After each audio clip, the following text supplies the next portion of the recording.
This week on Jambar TV, we'll be talking about the announcement of the new interim president. Then we'll preview the Fall Fire Fest held at the M71 lot.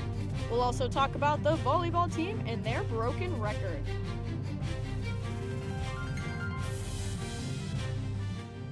Hello and welcome into Jambar TV. I'm Elizabeth Koss. And I'm Caitlin McCarthy. This week, YSU finally got a word on what is to come from the next president of the university. Betty, you attended the event. What happened? Well, Caitlin, faculty and students both received some updates. Let's take a look and see what happened further. On October 10th, the Board of Trustees held a special meeting in regards to the appointment of a new interim president. After almost 2 hours of executive meetings, Helen K. Lafferty was named as the incoming interim president of Youngstown State University. President Jim Tressel, who has been president since 2014, had announced his retirement back in June. Lafferty will take over for Tressel on February 1st of 2023. Lafferty has worked with Villanova University for 40 years and is a two-time graduate of Youngstown State University for both her master's and bachelor's degree. John R. Jakubic, chair for the Board of Trustees, delivered the announcement following the board's vote. She is a highly regarded individual. She's been on Villanova University staff for 40 years. She was their first university vice president for 16 years. Well respected nationally. She's a Youngstown native. She grew up here. She went to YSU. She has 2 degrees from YSU here, and so we are just so honored to have her. And I know she's going to do her very best in this interim position to keep the momentum that we've been going here for several years under President Jim Tressel. The official details and final approvals of Lafferty will take place at the next Board of Trustees meeting, scheduled for December 8th. Reporting for the Jambar, I'm Elizabeth Koss. International student enrollment has increased 65% since the fall of 2021. Carly Dievenberg, Assistant Director of International Student Services, says YSU's affordability, academic programs, and size are ideal for international students. The International Programs Office's goal is to make YSU a home away from home. So certainly the affordability, the fact that we are a home away from home for students, and so our population isn't so big that they get lost, that we really know our students, they get to know their faculty. The International Programs Office has various events available for all YSU students. A list of these events can be found on their website.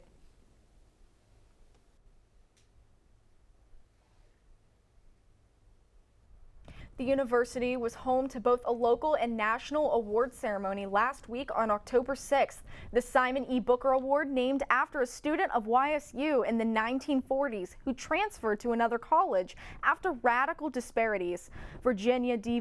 Banks was the local award recipient, and Anthony Ray Hinton was the national.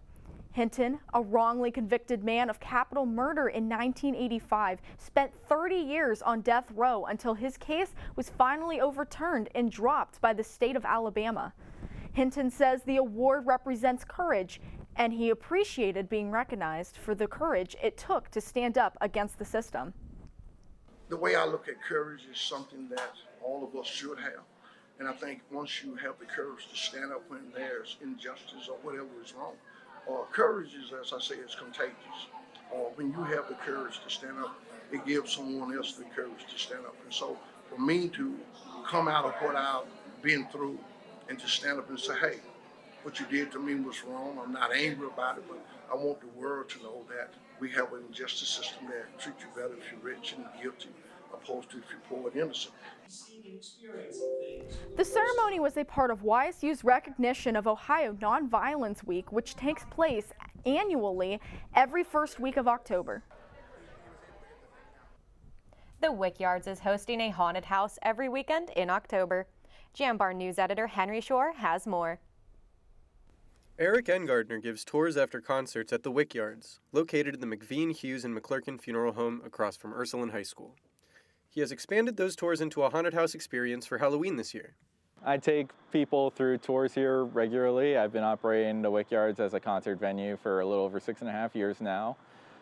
People always want to hear like the ghost stories, about spooky happenings in the house.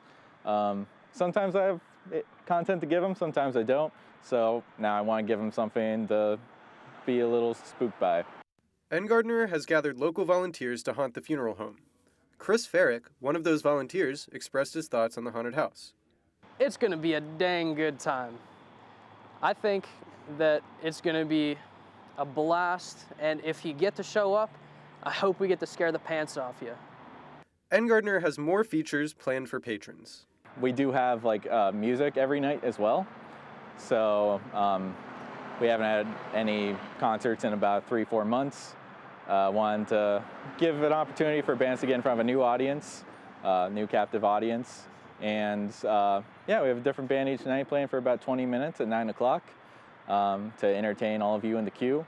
I tried to pick really good ones that both fit the spooky vibe, but also accessible to the audience. So.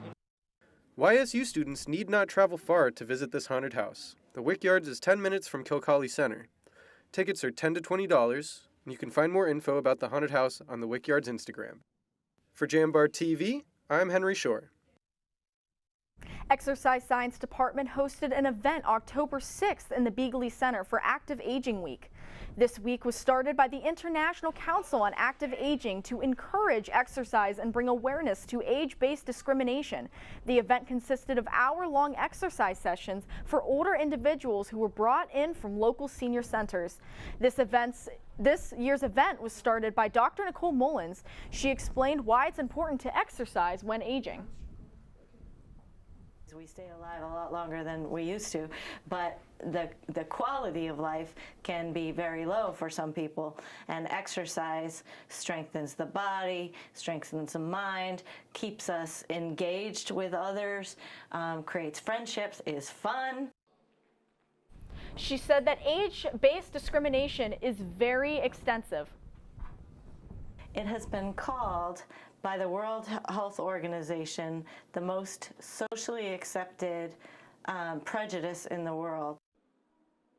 Students of Mullins led the exercises, which included stretching, exercise biking, and band training.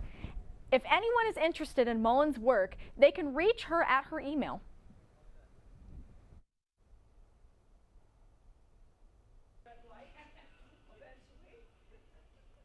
Last week, I followed the development of an impending lawsuit against the university and their Arlington parking facility project. This lawsuit has been dismissed since, but now the parking lot is expected to be pushed back until next semester. I spoke with Danny O'Connell, the Director of Support Services, and he said he knew the project would get pushed back because of the lawsuit. Well, the lawsuit was dropped because we dropped the bids. We rejected all bids on the project. And the reality was, when the lawsuit was filed, it was going to push us back, so we didn't feel we could complete the project on time. So had we kept the bid award the way it was, we didn't think we would complete the project before the bad weather came. So what we did was we rejected all bids, and then we're going to rebid the project in January. Contractors will open in January, and once a contractor is named, the project can begin again. Well, Fall Fire Fest was yesterday, and it was a little chilly outside. But Cheyenne, what's the weather looking like later this week? Thanks, Betty. This weekend is looking gloom with lots of clouds, rain, and cooler temperatures, but I'll have more details after the break.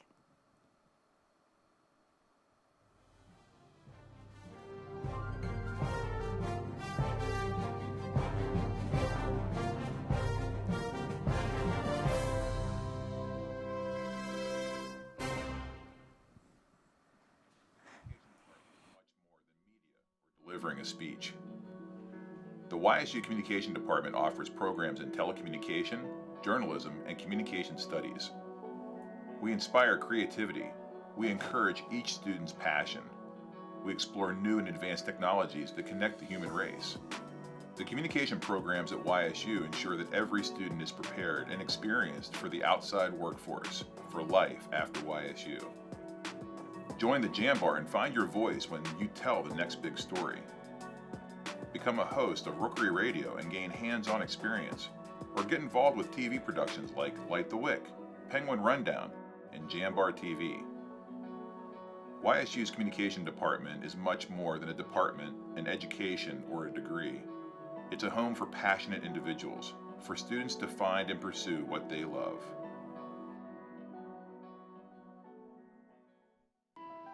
The feeling when my hands are on the piano, it's become comforting. It's somewhere that I can express myself. I go to Youngstown State University and my passion is playing music. YSU is allowing me to take what I love and turn it into a career and do it every single day of my life.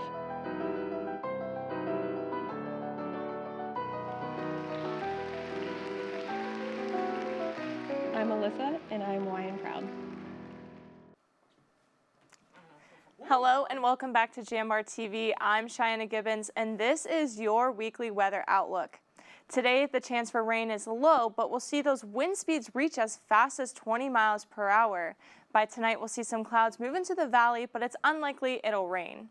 Saturday we're going to see an 80% of cloud coverage and a 55% chance of rain during the day. Saturday night it's going to rain throughout the night, but will clear up come morning. Sunday, some of those clouds will linger, but the chance for rain is 12%. Sunday night, we'll see some more clouds and a slight increase in rain. Now, let's take a look at my 4-day forecast. Friday will be our sunniest day this weekend. The high will reach 60, then drop to 45. Saturday will be our warmest day with a high of 65. The low will drop to 40. Sunday, the high will be 59, then drop to 39. Monday will be our chilliest day. The high will only reach 51, then drop to a 34 at night. That's it for this week's weather, but you're going to want to stick around because Austin Caroline will be in the studio with Student Life.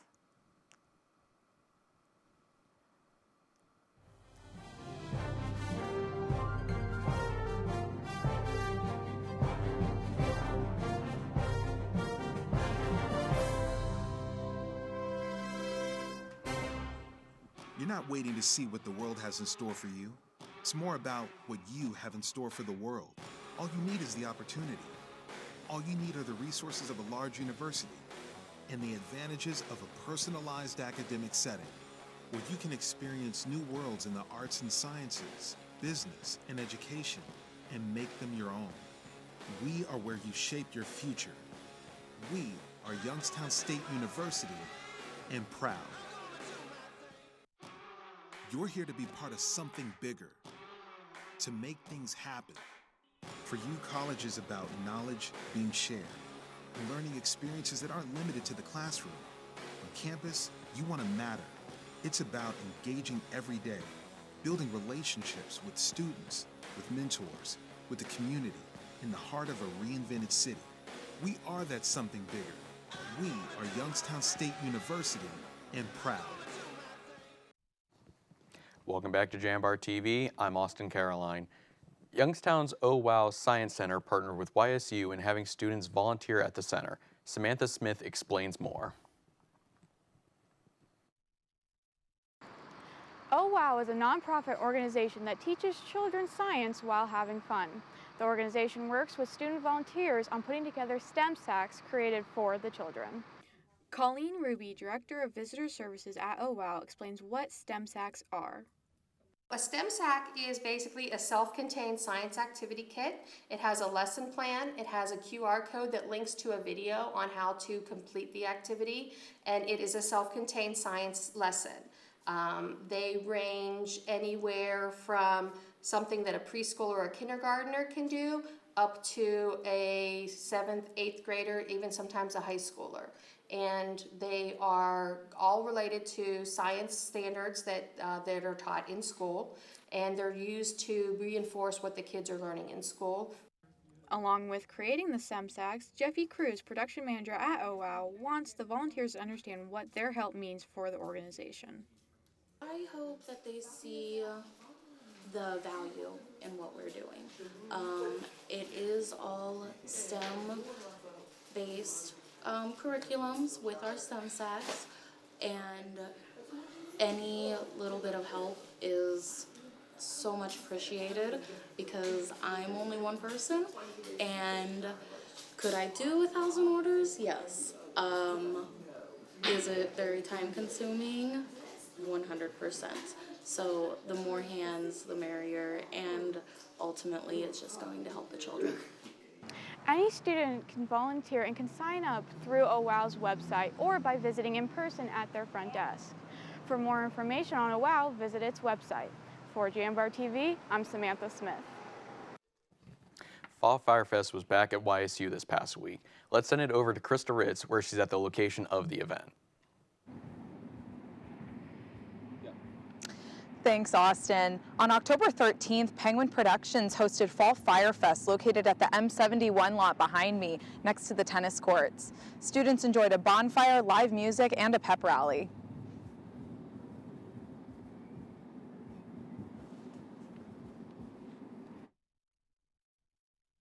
This Fall Fire Fest we're really excited for. It's once again kind of our usual format of nice vibes, good music, and a wonderful bonfire to help kick off homecoming week.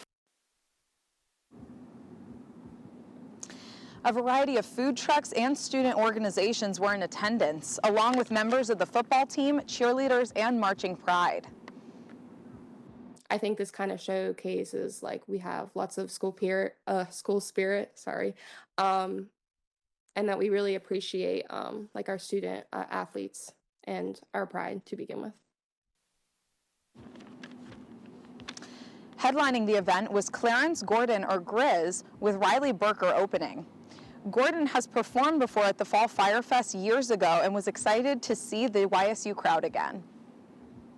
I'm extraordinarily excited, honestly. This is a big deal for me because I played the Fall Fire Fest a few years back before the pandemic and opened up for Topaz Jones. So that after that experience, it was awesome.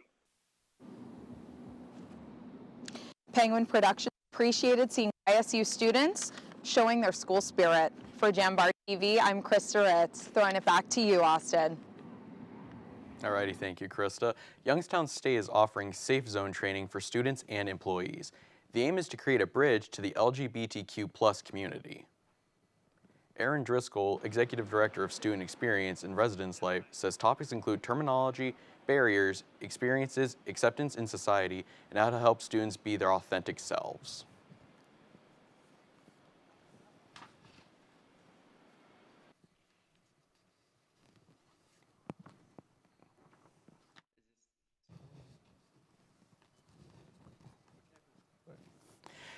Ava Kwong, an artist who held exhibits around the world, showed her hybridity exhibit at the YSU's McDonough Museum of Art. The concept is based around bacteria and other human ailments using 3D clay printing. Claudia Berlinski, director of McDonough Museum of Art, saw one of Kwong's exhibits and wanted Kwong to display her work at YSU.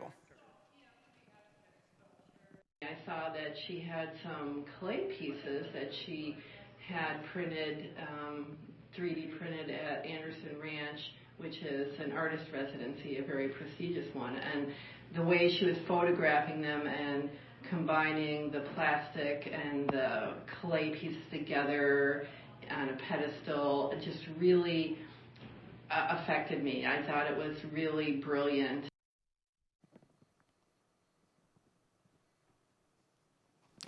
Kwong's next exhibit will be held in Cincinnati, Ohio. To find out more details or to view Kwong's art, you can go to her website. After the break, we will hear the latest in sports from our very own Cameron Stubbs, so stay tuned.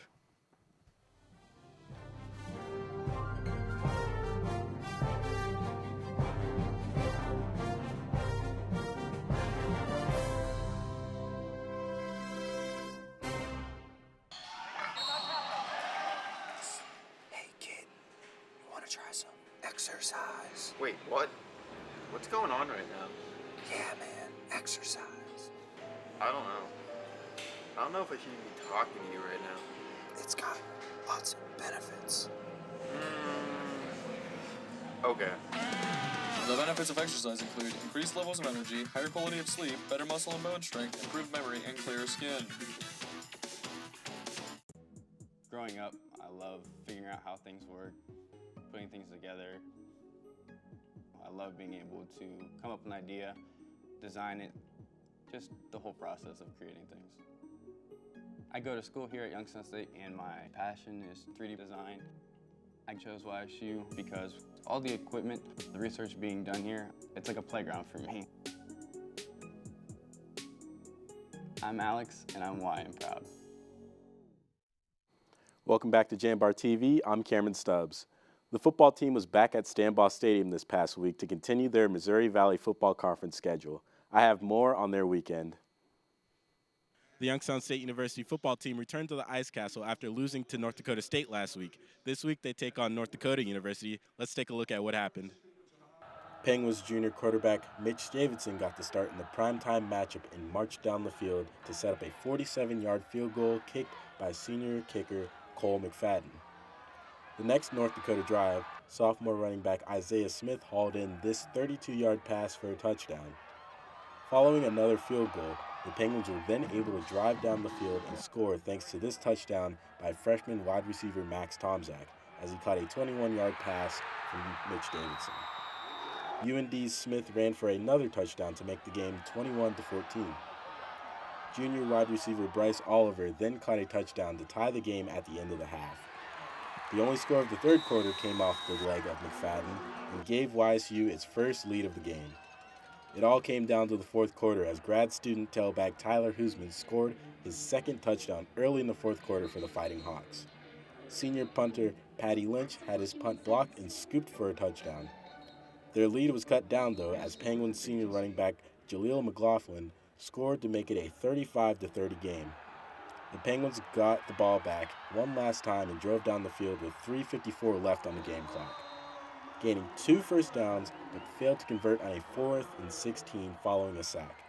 This game resulted in a loss for the Penguins as they now fall to 2-3 on the season. The loss came with bright spots, though, as McLaughlin had 138 yards on 14 rushes on the day with a touchdown. 2 wide receivers had a career day as Oliver caught 8 passes for 88 yards and a touchdown, while Tomczak had 7 catches for 79 yards and a touchdown as well. Davidson also joined in on the personal best day as he produced career highs in passing yards and touchdowns with 280 yards and 2 passing touchdowns. Davidson recalled the last play of the game in a post-game interview. We knew coming into it, 4th down, 3rd down and long, they're going to bring everybody up, they're going to bring pressure, put everybody on the same level defensively.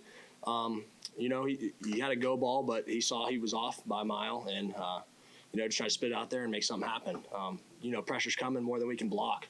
So just had to get the ball out and give our guys a chance. A frustrated head coach Doug Phillips also commented on the team's performance. I don't want to see finger pointing. We made enough mistakes, whether it was offense, the defense, the special teams, maybe not doing our job. And, that's where as a head coach, I got to do better. I got to eliminate those mistakes. And, to lose a football game at Stambaugh State, it's hard. Next week, the Penguins will take on Indiana State University back here at Stambaugh Stadium for the homecoming game at 2 p.m. October 15th. Reporting for Jambar TV, I'm Cameron Stubbs. The Youngstown State volleyball team earned another win as they took on Robert Morris University on Friday, October 7th. The Penguins kicked off the match, winning 2 straight sets before dropping the next 2. A close 5th set resulted in a victory for YSU. Sophomore Paula Gershing broke the school record with 33 kills on a .422 attack percentage. She also added 20 digs, which became the first 30-kill, 20-dig performance in school history. Freshman Julia Sell added 10 blocks, which is the most blocks from a YSU player since 2016. Junior Elise Moeller helped with 9 kills and 3 aces, pushing the Penguins to defeat the Colonials. Gershing shared her excitement after the game. Really good. Really, really good. How do you feel after breaking the school record with 33 kills? Ooh, I didn't know that. Good. It's nice. Head coach Alini Scott was grateful to get the win, knowing how hard her team has worked to earn it. This is huge. I mean, we're home and we've been learning how to win, and we put ourselves into these tight situations often, and we have not been able to come out with the win in a tight situation. So I'm really happy for them and for us that they can see we can do it in this stretch there. The Penguins are in a 3-match road trip starting today. They play in Dayton, Ohio at Wright State University today, October 14th at 6 p.m. Tune in to ESPN Plus for live stats and visit ysusports.com for more. Following a 5th and 6th place finish in the 2022 Horizon League Championships, the men's and women's swimming and diving teams jumped into their season at the Akron Zips Classic on October 7th and 8th. The men shined the brightest as they recorded 11 victories over the two-day event. Leading the way was sophomore Aleska Radinovic with 4 victories as he earned individual wins in the 200 IM, the 100 back, the 100 fly, and 200 fly.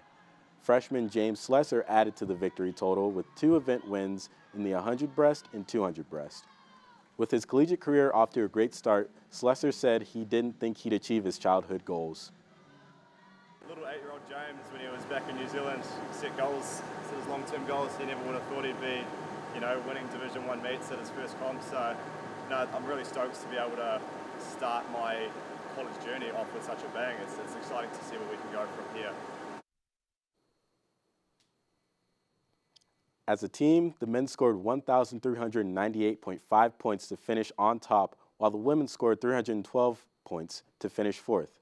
The swimming and diving teams look to continue to make a splash on its season October 29th as it travels to Niagara Falls, New York to take on both Niagara University and St. Francis University at the Oxy Aquatic Center.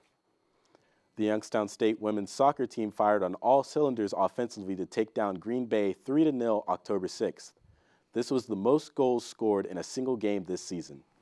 Sophomore Elise Klein-Spindola and junior Justine Apollonia each scored their first career goals, while senior Aberina Rondin recorded her first of the season. Coming off the one-week break, it seems that the team has started to find its rhythm as the forwards on the team are starting to work at a high level, according to Rondin. Tarzi just fought her way in the box, and she pulled a really good foul and then gave me the opportunity to finish the goal, so I had to do it especially for her, considering it was her foul. For Youngstown State, the winning continued as the team traveled to Northern Kentucky, defeating the Norse 1-0 on October 9th. The Gwens were able to score early in the first half from a goal from Spindola, making it her second straight match with a score. Defensively, junior Brooklyn Kirkpatrick stood tall in the net by saving 4 shots and tying a single-season record by posting her 5th shutout of the season. The Penguins look to continue their winning streak as the team took on Purdue Fort Wayne at Farmers National Bank Field on October 13th. The women's soccer team hopes to secure a playoff spot in the Horizon League as it takes on Cleveland State on the road on October 16th. For more information, check out ysusports.com. To watch the game, go to ESPN+. And now we'll throw it back over to Cheyenne Gibbons for another recap on weather. The weather might be gloomy, but that won't get YSU down for this homecoming game this Saturday. Stay safe, Penguins. All right, that's going to close out our show today, guys. We hope you had a nice time enjoying our show and enjoy that fall weather. As always, stay safe, Penguins.